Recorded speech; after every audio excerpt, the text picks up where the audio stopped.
NutriCast. This episode is brought to you by Shopify. Whether you're selling a little or a lot, Shopify helps you do your thing, however you cha-ching. From the launch your online shop stage, all the way to the we just hit 1 million orders stage. No matter what stage you're in, Shopify's there to help you grow. Sign up for a $1 per month trial period at shopify.com/special offer, all lowercase. That's shopify.com/special offer. They're all delusions. And we have a choice at any given moment. What are we stepping into? What are we going to choose to build the story of our life? You know, the past is our past, but it's still, it builds this web that our entire life sits on. And it's always up to us. It's always our choice. So to answer your question, how does it help everybody? It means that you're never stuck. You're never forced into a situation or believing a certain way, or it allows you to step out of victimhood and say, okay, these things are happening, but gosh, what's the complete opposite side of these? What if that was true? Wow, everything would be different. Welcome, beautiful souls, to Season 3 of the Cosmic Love Antenna with your host, Harrison Ma. I invite you on a mystical voyage from the intellect to the soul, delving deep into the mysteries of love's spiritual essence and its divine unfolding. This podcast celebrates the peeling back of heart layers, revealing beautiful, profound lessons, interviews with loving spiritual seekers, and practices and tools to open up your heart to love's infinite wisdom. I'm so excited to have you and grateful that our hearts have connected. Enjoy the show. Good morning, evening, afternoon, spiritual loving beings. Welcome back to the show. Welcome back to another heart broadcast, loving broadcast from my spirit to yours.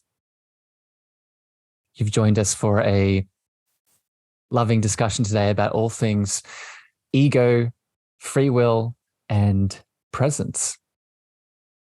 Embracing the journey of beautiful self-discovery and everything in between. I have a powerful soul and man on the show to talk about all these topics today. But before I get to him and his art and his beautiful wisdom, I want to remind everyone that's joining live or listening to the podcast, if you enjoy this conversation today, it hits your heart, please share this out with a lover, a friend, a family member, and leave your feedback over on Apple and Spotify. That helps the show. It also helps me pick topics that you want to hear more about. If you are joining live, please leave your comments as we flow, either on Facebook and LinkedIn, and we'd love to incorporate your beautiful essence into this conversation as well. The powerful man I have on the show today is the beautiful Brent Perkins. Brent wrote a magical book that we're going to talk about to a degree today. And Brent is a loving father of 2 amazing daughters, a lover of life, nature, and community. And he's a big, powerful spiritual heart. Brent, welcome to the Cosmic Love Antenna. Yeah, really excited to be here. Thank you. How are you feeling, Brent, before we get started and we dive deep into spiritual world? I'm feeling really grounded at the moment. We were talking before we started recording. A big reason for that groundedness is the masculine, is the divine masculine, and the balance between throughout our day, getting stuff done, and then also bringing in the feminine of being and presence and stillness. And I know that's a big part of, what you talk about in your book and this conversation we're going to have today around free will. So let's start there, Brent. What do you think is the importance at the moment of really being mindful of adding into our day presence and beingness? What comes up for you? Yeah, this is a dance that I continue to work on daily. But as I showed up for most of my life, it was in the weaker side of masculine and the feminine side. And what I mean by that is I don't really subscribe to the toxic definition people talk about today. I think it's related to behavior, not to actual masculinity or femininity. But the unhealthy side of masculinity is just driving and chasing and not slowing down, not being present. And the weaker side to the feminine is just giving up, having no opinion, doing whatever somebody else wants, not having our own boundaries, just kind of giving up and relinquishing. And I lived in both those two worlds, one foot in, a corporate career and one foot at home. And neither of those were how I choose to show up today, which is quite different. Which I feel flows on to the next question I want to ask you, Brent.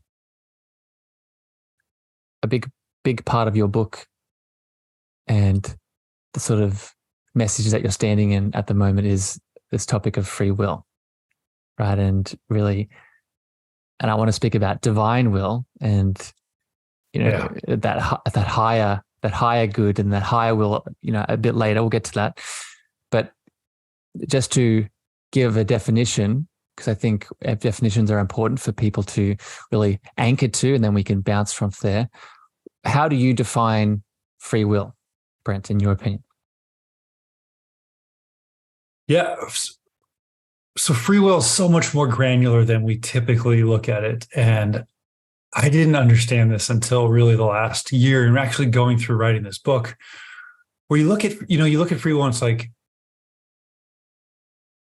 I want to vote a certain way. I want sushi tonight, or I want Mexican food, or I want these bigger decisions that kind of just define me and who I am and my friend group and where I spend my time. I do yoga. No, I play basketball. Yes, that's free will, but what we forget is that free will is choice at every level of our life. And it struck me one day as I was doing some research on the book that it was Einstein who said, this life is an illusion, or this world is an illusion, albeit a persistent one. And as I really thought about what did he mean by that? I'm looking at you, you've got headphones on, those are real. You've got a microphone, it works. It's picking up your voice. It's broadcasting it to everybody listening. But what they hear, how they hear it, how they interpret your smile, the squint of your eyes, these are all little baby tiny choices we have, but they feed into how do we interpret situations.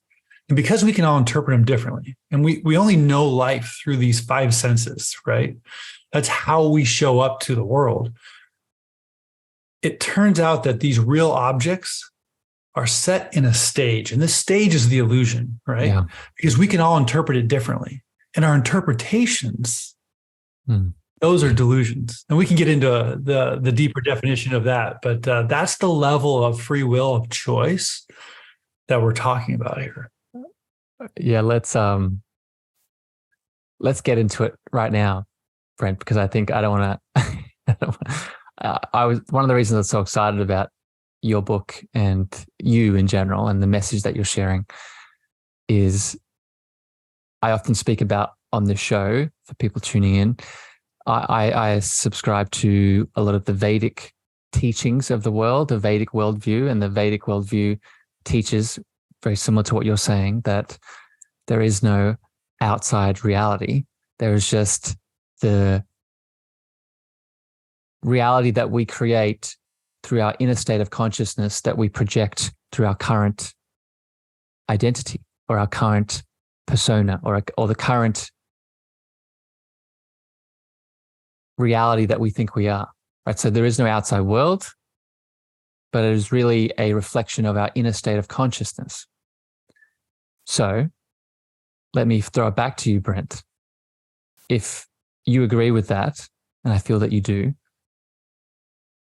why is that relevant for the person listening, moving throughout their day and wanting to maybe awaken, maybe wanting to heal, maybe wanting to bring in deeper relationships? What is the significance of this?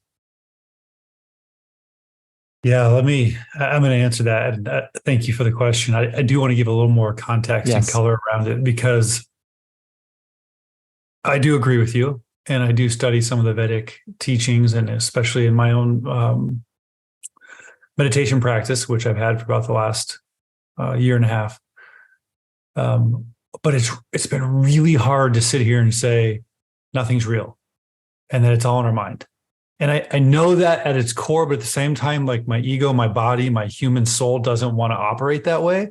So it's probably why I put this definition around it and wrote a book about it for me, really.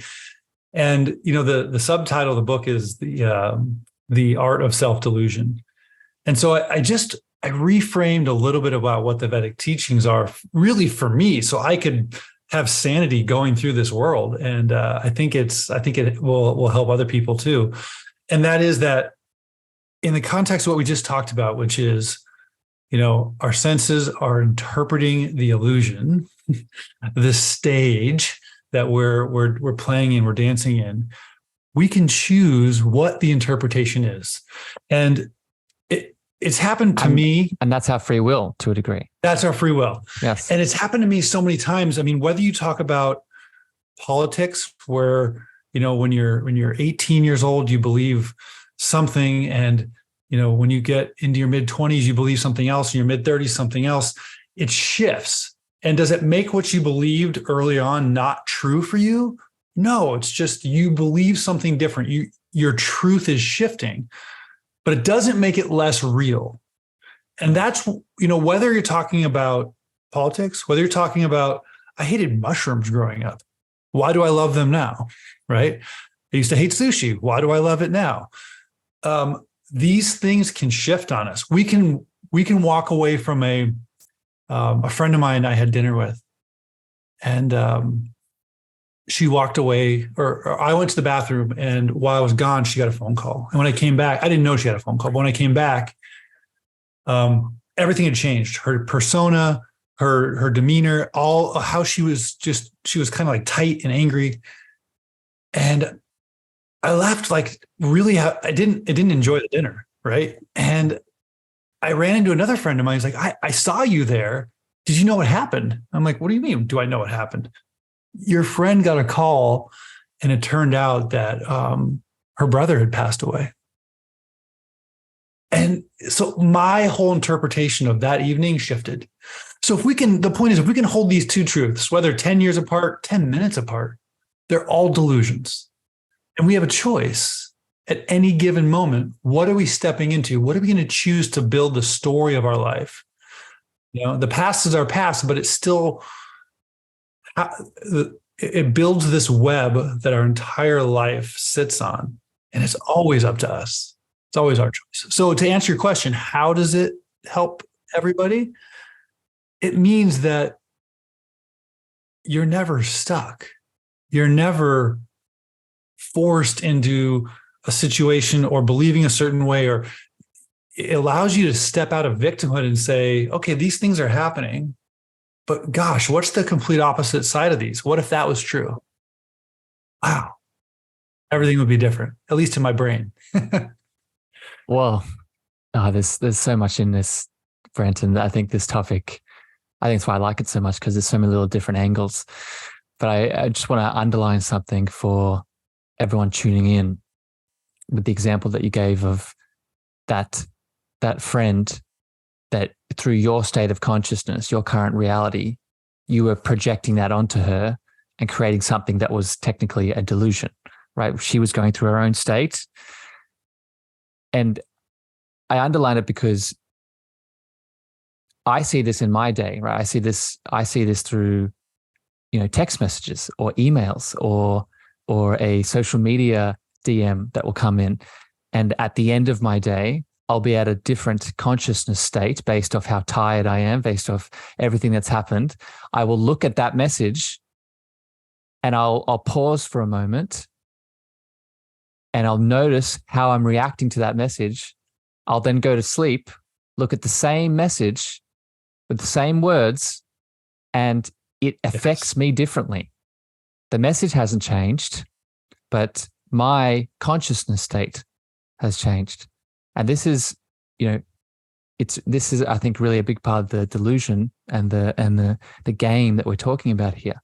But I want to ask a definition from you here, Brent, before we can keep going.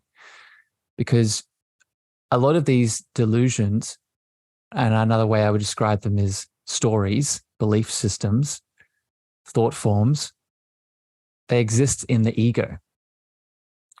And I'm wondering, how do you define the ego?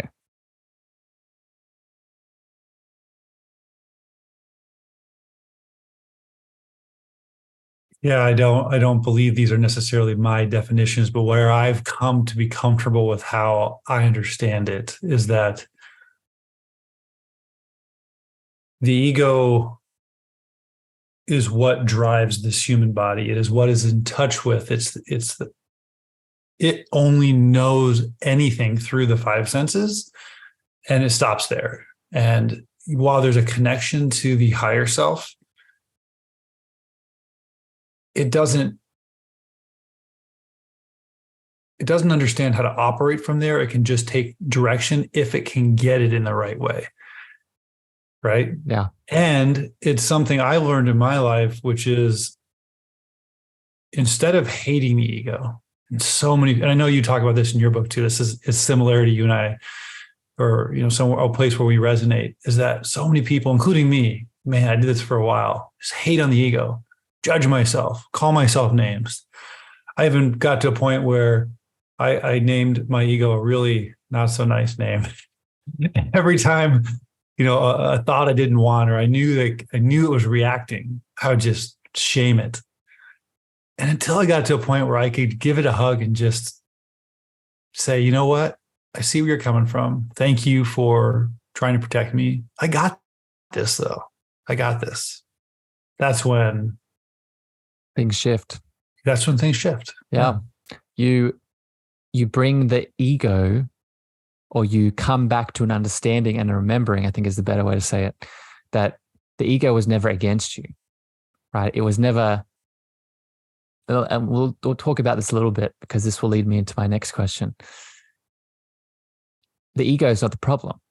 The ego is what I would add to your lovely definition is that the ego is our self-expression, right? It's our individual identity. The problem is not the individual identity, the structure of the individual identity. It's what the identity is currently identified by, right? Am I identified by my inner child wound of abandonment? Am I identified by the limiting belief of I'm not enough, I'm not worthy, I'm not lovable, I'm not valuable?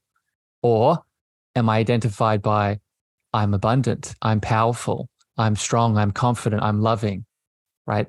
Same ego structure, different contents, right? Do you resonate with that? Do you agree with that? 100%, yeah, 100%. 100%. It's, at the end of the day, the ego's job is to drive this body to keep us safe. And there's really cool books out there like The Body Keeps the Score and other things written around how it's just like any human, things that happen to it. It's doing its best to catalog these things and understand what to do next to keep us safe. So if we're not in touch with our higher self, if we haven't done the work, if we haven't released some of these traumas, whether it be in this lifetime or intergenerational, they creep up and they become part of the programming of the ego because that's all it knows until we acknowledge it and release it. Yeah. Okay. So with that foundation and that understanding, just for everyone tuning in, I let those go. I use my free will to maybe do some inner work. I clear some stuff up. And let's say I'm a more integrated human and I have some belief systems of expansion and positivity and love. The question I want to ask you now, Brent, is how would you define the difference between free will and divine will, or a higher will, or the will of our higher power, that we may or may not connect to? Is there a difference in your opinion?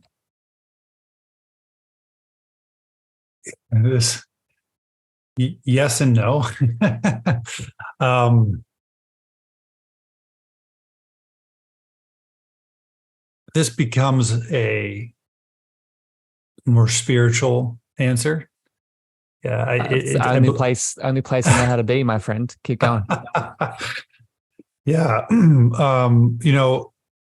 with my own personal belief that we are all one, and all are part of a higher energy source that are ultimately are a fractal of the same thing. So we're all a small piece of each other and the highest power. Yes, we have a choice, and it's about remembering. And the choice comes in that we get to remember in our own way, in our own time, the same thing that we're all ultimately driving towards. Yeah. What is that thing, Brent? It's remembering that at the core, all there is love. Mm. And that drives everything. Mm.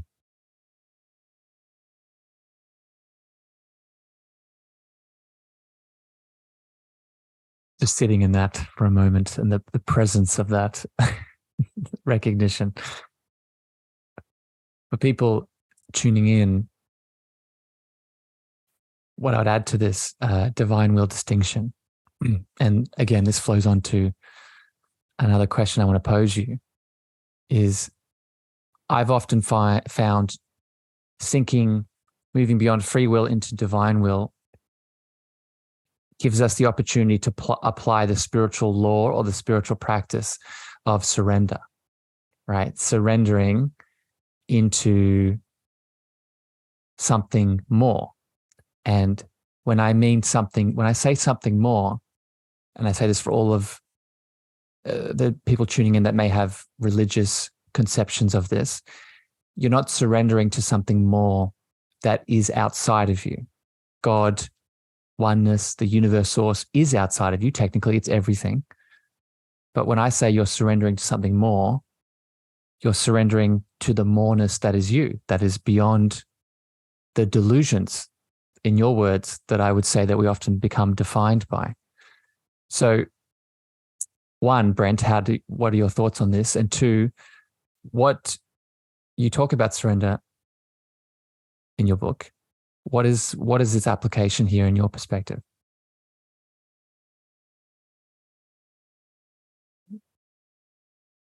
So for me, as I've learned how to live what I call a bold life, bold in body, bold in mind, bold in spirit, the pathway there, the first step for me is becoming present.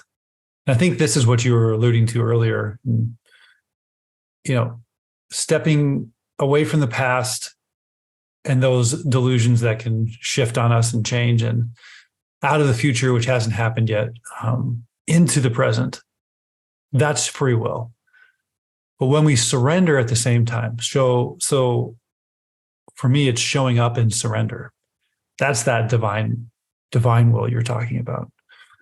Because it's our choice to say, I don't have expectations. I don't have assumptions.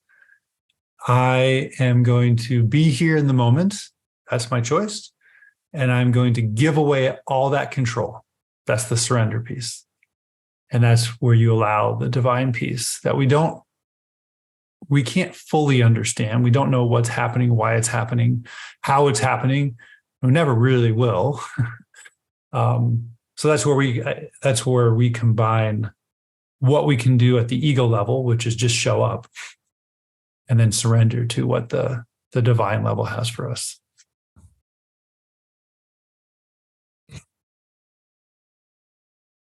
I say this as someone who, often gets stuck in his own delusions, but what you're saying, it makes it all sound so easy. It makes it all sound so. Yeah, that's funny. Yeah, right. It makes it sound not easy. No, not easy at all. And I just want to underline that for, again, people tuning in. It's not easy. But, and let's go here next, I don't think we want this beautiful free will, divine will, this journey that we're on. I don't think we want it to be easy.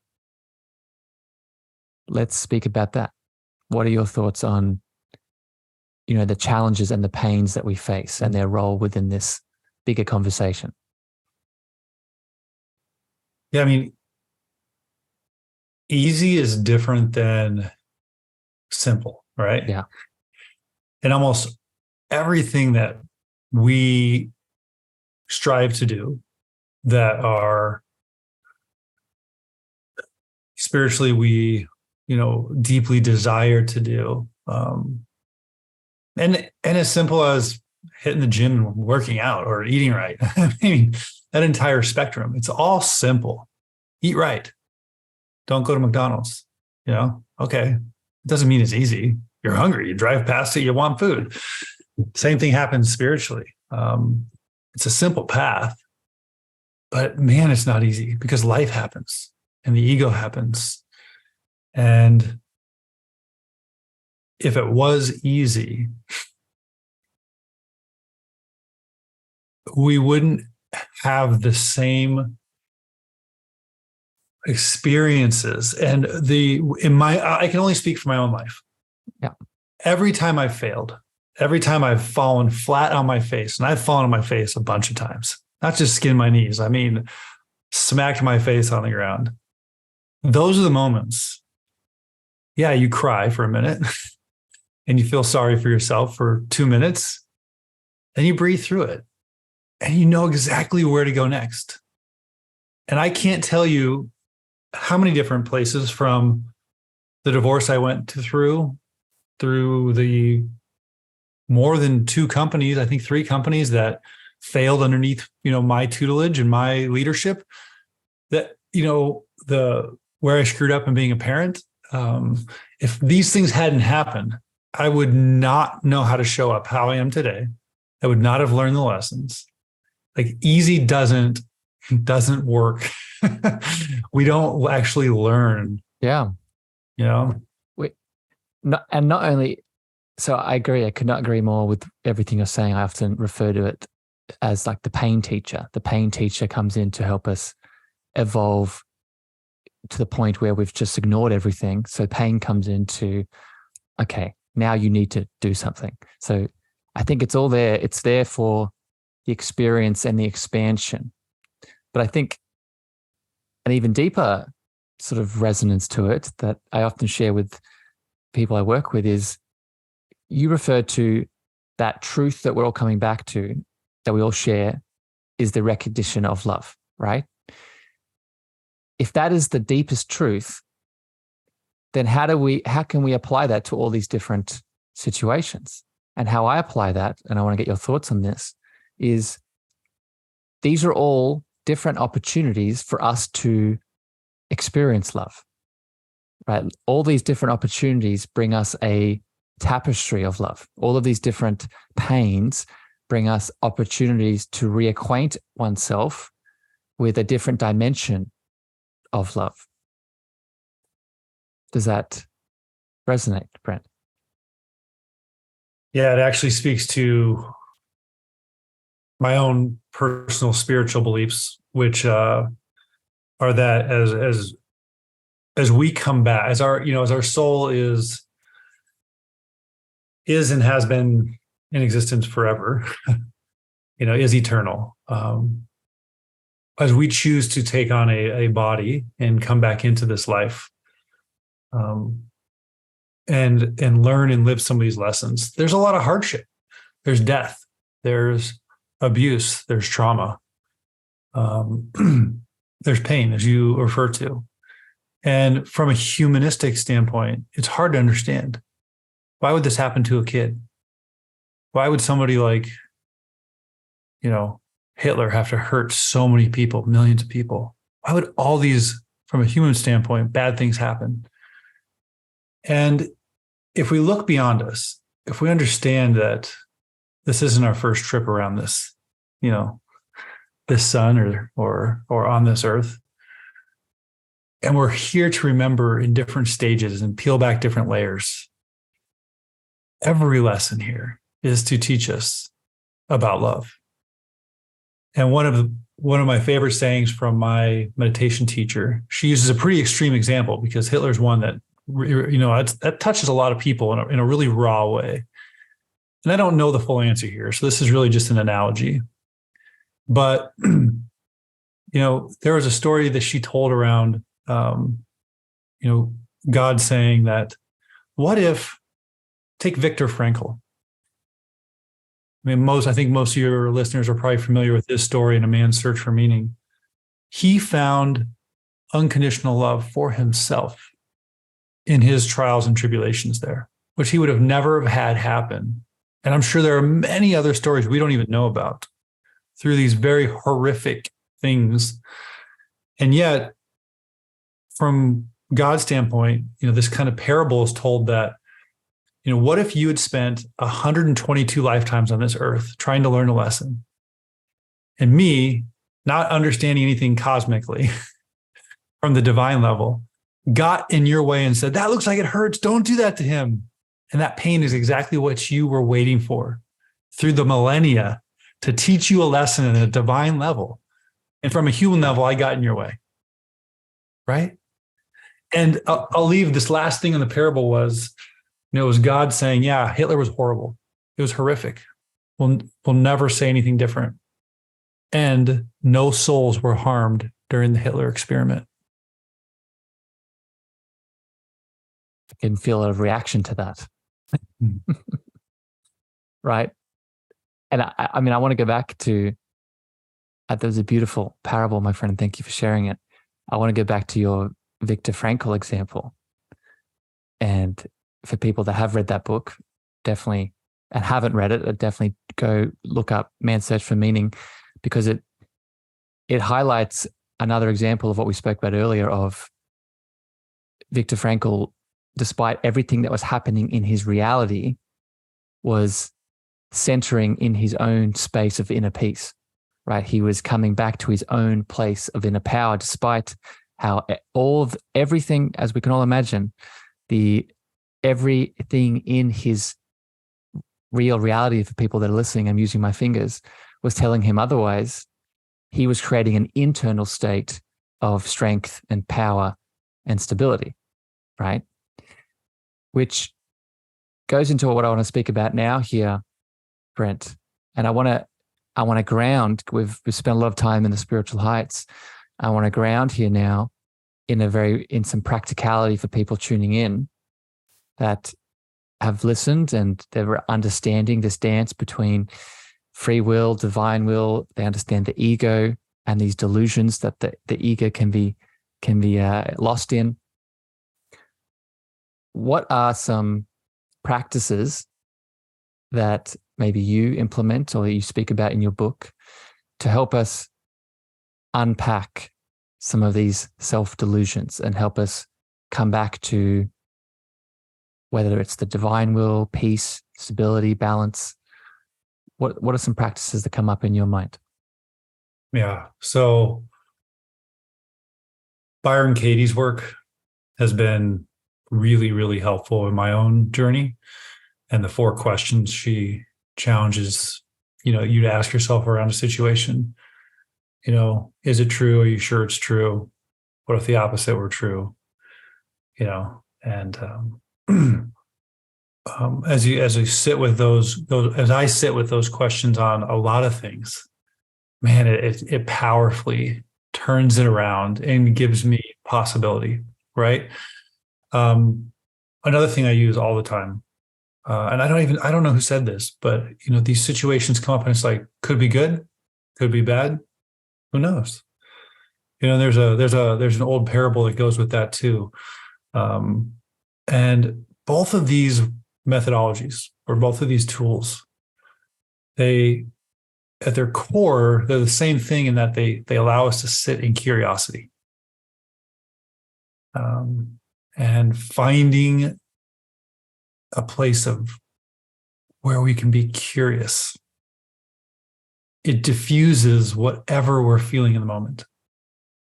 right? It allows us to sidestep, emotions we can't control. They happen to us, but feelings happen from us, right? That's the choice part to the feelings that we can't control. The feelings are how we express the emotions that come upon us. And curiosity lets us step away from just the automatic anger. I'm going to yell. No, I'm going to get curious, express it differently. I'm so happy that you added in the Byron Katie work, right? The testing and the double checking. What is the real reality and what is not? And I want to add a piece to this and get your thoughts on it.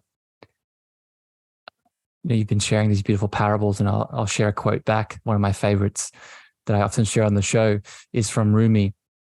Rumi shares in the quote, out beyond all wrongdoings and right doings, there is a field. I'll meet you there. And often when I think and feel into that field, it is that deeper state of, as we've been talking about today, the love that we are. So a practical way to cultivate a connection to that field beyond the current right doing or mostly wrong doing that we're getting stuck in is asking the question, what would love do? Despite this positive thought, despite this negative thought, if I was to take a step in this moment through love, what would that look like? Would it be one of smallness? Would it be one of turning away? Would it be one of fear? Would it be one of disconnection? Usually it's none of those things, right? Usually it's the courage and the confidence to do the thing. What are your thoughts on this, my friend? I find, yes. And I find when I go to that place, I actually often find no answer because love doesn't actually care what we do. And there is no one answer, So someone else said, on the other side of a truth is another truth, right? And it just keeps rolling. And more often than not, at least in my own relationships, specifically relationships with other humans, more intimate ones, more personal ones, you can't go wrong. You can't choose wrong when you're vulnerable. And when you are just honest to the core. Yeah. That's the reason there's no answer, right? I just want to make that clear for people hearing. There's not no answer because you don't deserve an answer or you're broken or you're unworthy. No, it's literally because whatever you choose, when you zoom all the way out, you're loved, right? And I just want to, let's just hone into this point for a second, Brent, because it's so important for people to hear. Because, I know a lot of my listeners tuned into my story, and I grew up religious. I grew up with the teaching that if I did not do the right things, then there is a destination coming for me that I may and most likely will not enjoy, right? I will be condemned and tested and marked wrong or right and go somewhere. That's not what you're saying. That's not the story here. So I'm wondering if you can, let's go a little bit deeper into this, because these limiting beliefs of condemnation and being persecuted for not making the right or wrong choice, it appears in many different ways. It's not just religious. So what are your thoughts on this, Brent? As we talked about earlier, as part of our journey to make mistakes, get it wrong, fall down. And if we don't, through love, allow that to happen, find the joy in that, then we've missed the point. And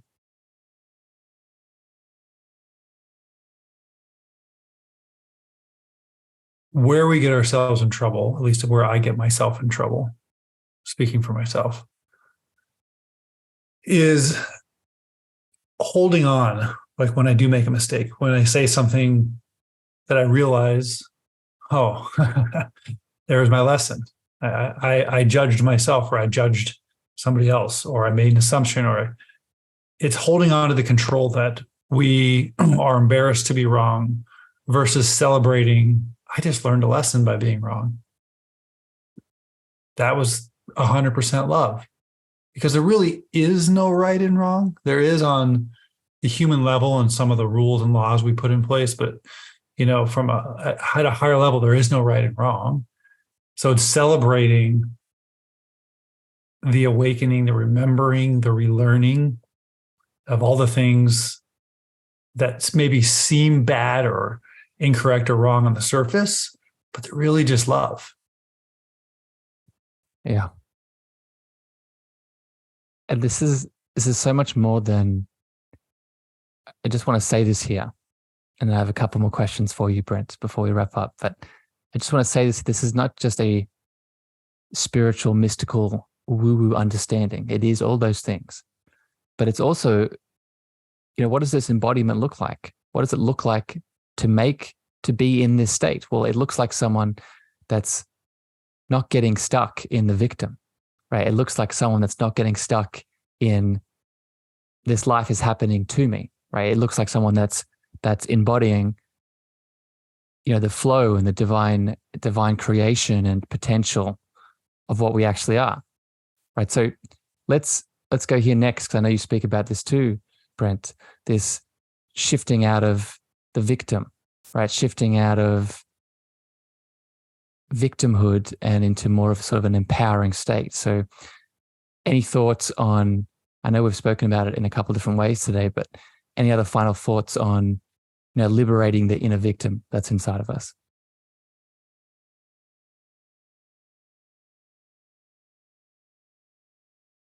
You're right. We have talked about free will and at the granular level and getting curious and allowing for all the moments that seem incorrect and wrong to be filled with love. These are all real world and applicable. And I've seen it woven throughout my life. And part of the reason we haven't said it yet, but this book that I wrote is called Paper Cuts, The Art of Self-Delusion. And part of the reason it's called Paper Cuts, or the main reason, is that, our history is like this Jenga stack of blocks. And there's holes in it, and there's ones that weren't placed properly, and the foundation's kind of weird and shaky. And we can push a block out and push another one in. That's how we change our truths and our delusions. And what we forget is that oftentimes we get to a point where we're depressed. Our anxiety kicks in. We're maybe ruminating about something that's happened in our past, or we feel stuck. And we complain to our friends, and maybe we drink too much, or we start going to the counselor or therapist, or we decide to go on a plant medicine journey, or we do something because we are desperate to find what it is. And what I've discovered is that there's almost never an it. No. But it has been death by 1,000 paper cuts. And it's these small choices that we either make or don't make or forget about. And they don't hurt in the moment because they're so small. But when you get 1,000 of them, the wound is so big now, you don't see where it originally started from. And it keeps going. Mm. The beautiful image of often when it keeps going, that circles back to what we spoke about a second ago. That's where the bigger pain teacher comes in, right? It'll come in as a cancer diagnosis, or it'll come in as a divorce, or it'll come in as your business coming to an end. And we'll often take it as, oh, that is all the things that are outside that are going wrong. This has nothing to do with me. But in your words, it's come from using our free will with no judgment, but making the choice to ignore, right? Making the choice to suppress, making the choice to pretend, making the choice to numb, making the choice to look outside of oneself rather than asking the deeper questions. Brent, I want to really acknowledge you and the beautiful soul that you are and the deepness that you have in your heart. If people want to connect into this deepness and they want to tune into your book, where can people find it? And is there anything else you want to speak to about the book in itself before we wrap up?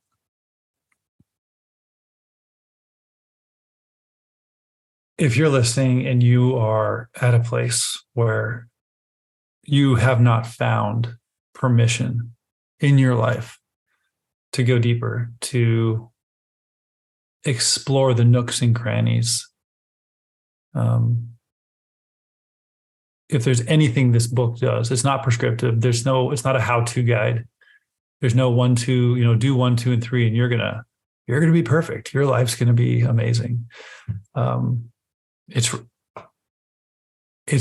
It really, if anything, it gives permission to explore yourself, to go deeper.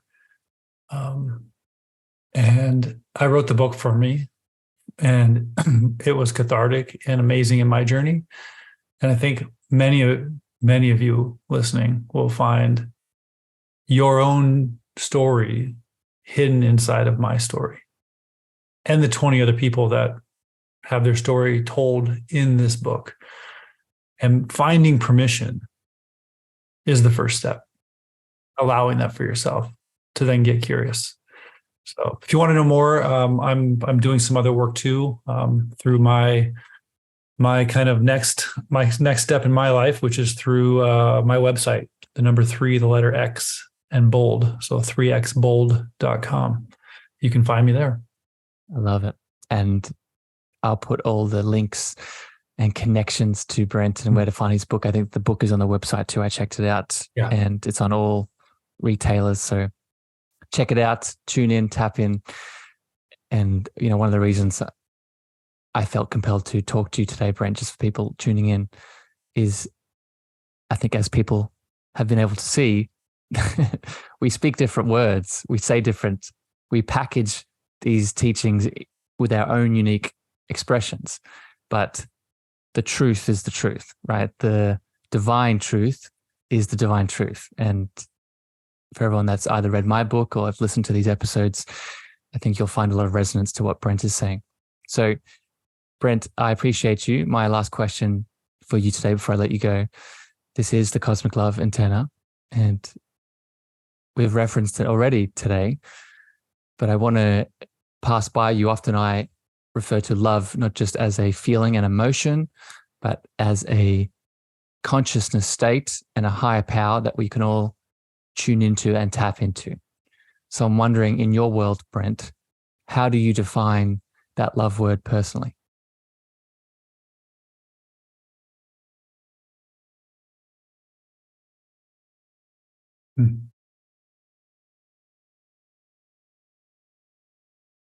For me, love is when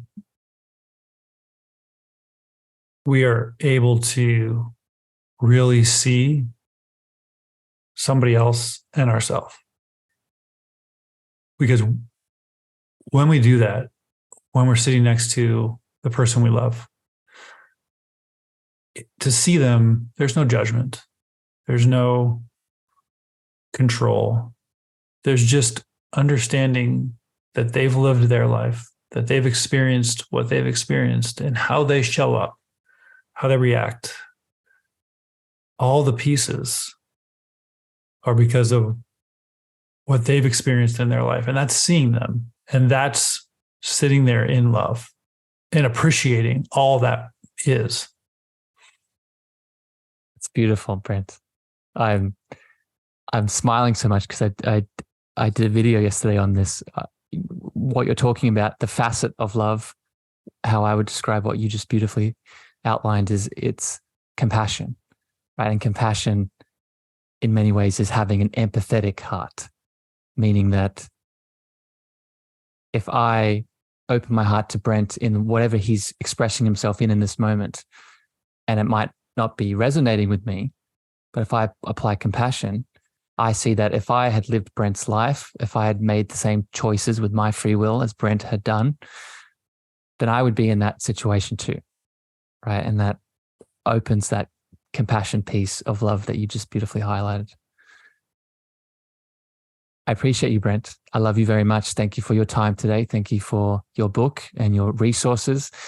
For everyone that's tuning in, please see the show notes to connect to Brent deeper and check out his book.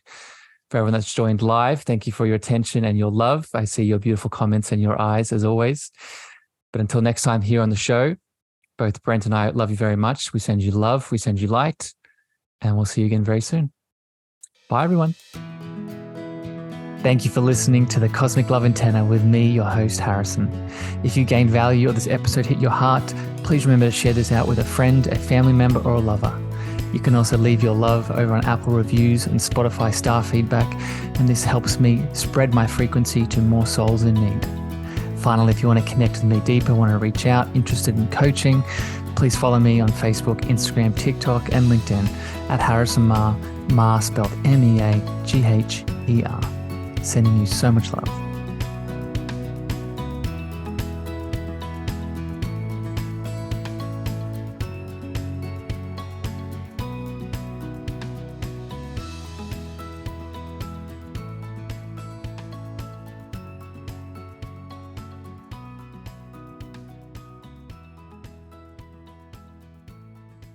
Welcome to Ringside with Ray and Prince. My name is Ray Leonard Jr. Oh, is that the set? No, that's just my dad. My name is Prince Daniels Jr. Daniels again with a big home touchdown. On this show, we come to humanize Athletes, entertainers, business executives. We're going to see what makes them tick. Tuesdays, 10 a.m. Pacific time on Spotify, Apple, Amazon, and wherever you get your podcasts. We'll see you there. Peace and power. Electric acid. Welcome to Sarah Talk Solutions. Ladies and gentlemen, you've tuned into a bit of a different type of show. I'm Sarah B and I'm your host. You can find me on my IG, which is Aussie_Sarah_LA. I talk about amazing, relevant conversations and topics and what functions that goes on in this magical, wonderful, wonderful city of the City of Angels. My IG, which is Aussie_Sarah_LA. Electric acid.